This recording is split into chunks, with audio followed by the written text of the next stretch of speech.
Ya ini supaya kita tahu semuanya bahwa tahun 2022 Bapak Prabowo Subianto ini sudah menerima anugerah yang namanya Bintang Yuda Dharma Utama atas jasa-jasanya di bidang pertahanan sehingga memberikan kontribusi yang luar biasa bagi kemajuan TNI dan kemajuan negara. Dan pemberian anugerah tersebut ini telah melalui verifikasi dari Dewan Gelar, Tanda Jasa, dan Tanda Kehormatan. Dan implikasi dari penerimaan anugerah bintang tersebut ini sesuai dengan Undang-Undang Nomor 20 tahun 2029, kemudian Panglima TNI mengusulkan agar Pak Prabowo diberikan pengangkatan dan kenaikan pangkat secara istimewa. Jadi semuanya memang berangkat dari bawah. Berdasarkan usulan Panglima TNI, saya menyetujui untuk memberikan kenaikan pangkat secara istimewa berupa Jenderal TNI Kehormatan.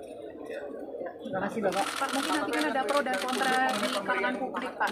Ini bagaimana Pak pro dan kontra di kalangan publik terkait pemberian penghargaan? Ya, ini kan juga sudah bukan hanya sekarang ya, dulu diberikan kepada Bapak Susilo Bambang Yudhoyono, juga pernah diberikan kepada Pak Luhut Binsar Panjaitan. Sesuatu yang sudah biasa di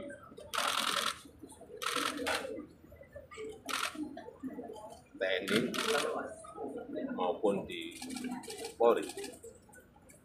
Pak, ada yang menyebut ini bagian dari transaksi politik gitu Pak, apakah ini benar Pak? Ya kalau transaksi politik kita berikan aja sebelum pemilu. Cukup ya teman-teman. Ini kan setelah pemilu, jadi supaya tidak ada anggapan-anggapan seperti itu. Pak, masyarakat Pak Prabowo sudah menyiapkan pemerintahan Pak. Sudah menyiapkan untuk pemerintahan selanjutnya Pak Prabowo. Apakah ada saran? Ditanyakan ke Pak Prabowo, Ada saran jangan dari tanyakan kepada saya. Dilibatkan dalam penyusunan kabinet. Tanyakan ke Pak Prabowo, tanyakan kepada saya. Kemarin Pak Erlangga menyampaikan nanti Bapak akan ada perannya. Tanyakan ke Pak Erlangga. Cukup ya, teman-teman. Cukup ya. Hah? Terkait pembahasan makan siang, Pak, program makan siang di era PBN. Tidak ada, hanya dalam sidang Kabinet Paripurna saya sampaikan bahwa program Presiden terpilih harus sudah dimasukkan dalam rencana anggaran 2025 supaya Presiden terpilih menjadi lebih cepat dan lebih mudah dalam nanti penganggaran, tidak kembali lagi mengajukan anggaran kepada DPR. Jadi Cukup inilah ya, yang teman-teman, cukup. disampaikan di dalam rapat paripurna kemarin. Terima kasih, Pak. Terima kasih, Pak. Tidak ada pembicaraan secara spesifik mengenai tadi yang disampaikan apa. Program makan siang ya, Pak. Terima kasih, Bapak Presiden. Terima kasih, teman-teman. Terima kasih. Cukup, Bapak. Bapak masih boleh masuk Golkar nih Pak. Saya tiap hari masuk istana. Terima kasih, Bapak. Setelah pensiun nggak ada maksud partai ya.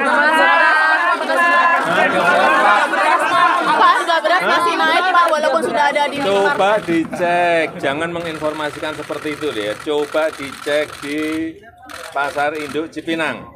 Cek. Coba dicek lagi ke Pasar Johar. Ini yang pasar-pasar beras itu harus dicek. Coba kalian datang ke Pasar Cipinang, cek harganya turun atau naik. Cek di Pasar Johar, di Kerawang, naik atau tidak, turun atau tidak. Cek, sudah turun. Karena harian itu saya cek. Harian itu saya cek dan saya selalu mendapatkan angka-angka. Ya. Cukup ya, teman-teman.